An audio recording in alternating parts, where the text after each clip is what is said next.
thank you for everything and thank you for the interview. For nothing. And I want to start asking you your background, how you start your career as a professional dancer. Well, it's kind of difficult and easy in the same time because I never planned to be dancer, teacher, choreographer. I never planned my career. I never tried to be worldwide known and stuff like that. So it happened very naturally. Maybe because whatever I do, I'm trying to put everything into it. And doesn't matter, even if I'm not planning the career with it, I just put all myself. I just live it that moment, all myself, right at moment, and try to do my best. And in this way, I could see that in my life there is always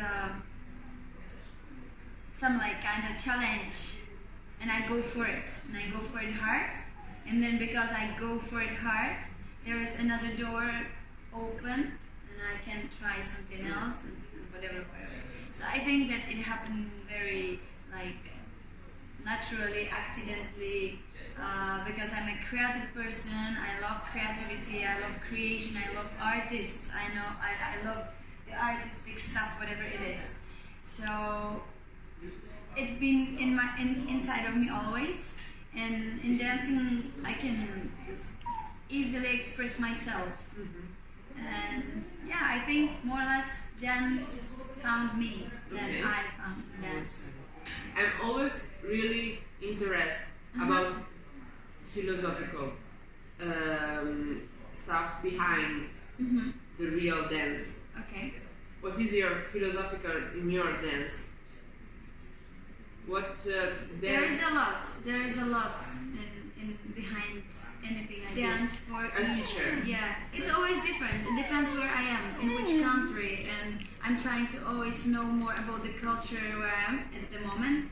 It's different speech and different pushing for people in Russia, different pushing for people in Germany, close-minded, and different for people in Italy. So it always depends where I am. Even my dancing and my training, it depends who I'm teaching.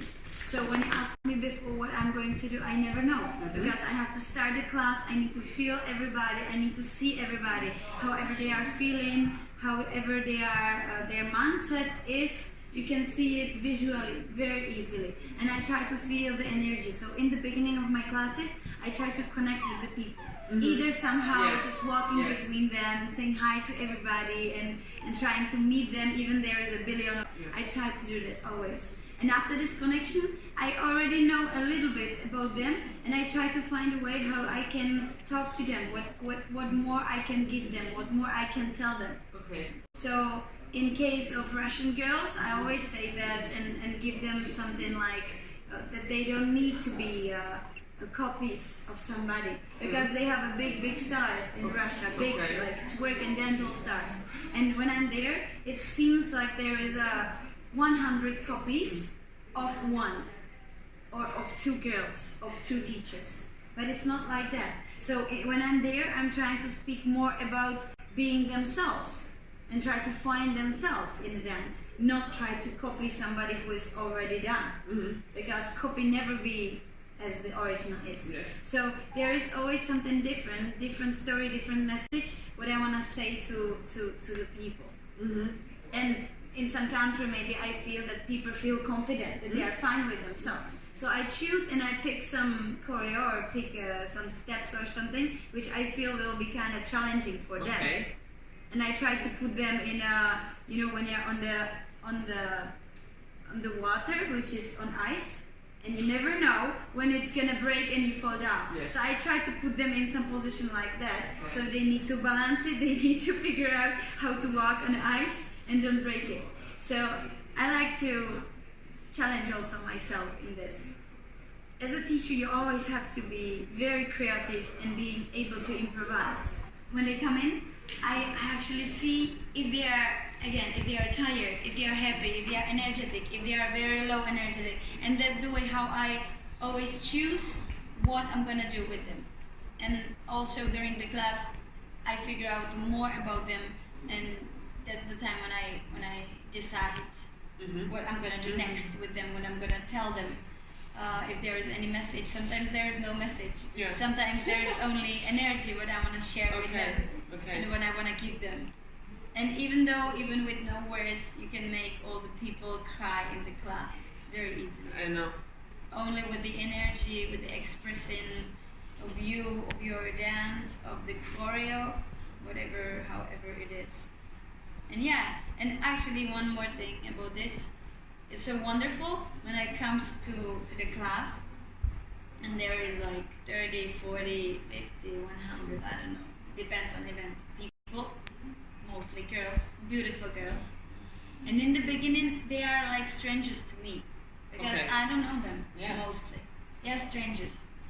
But it's so wonderful that at the end of the class, I feel like I know every single person in that room.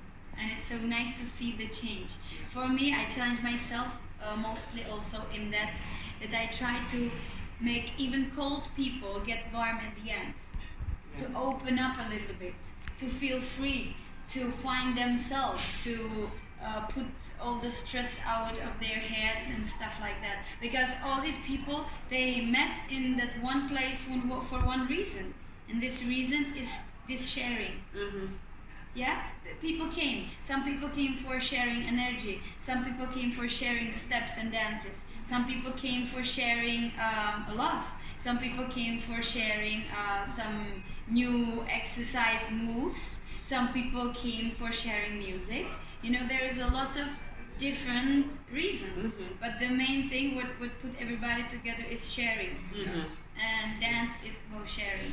So that's the main goal and message what I'm trying to give to the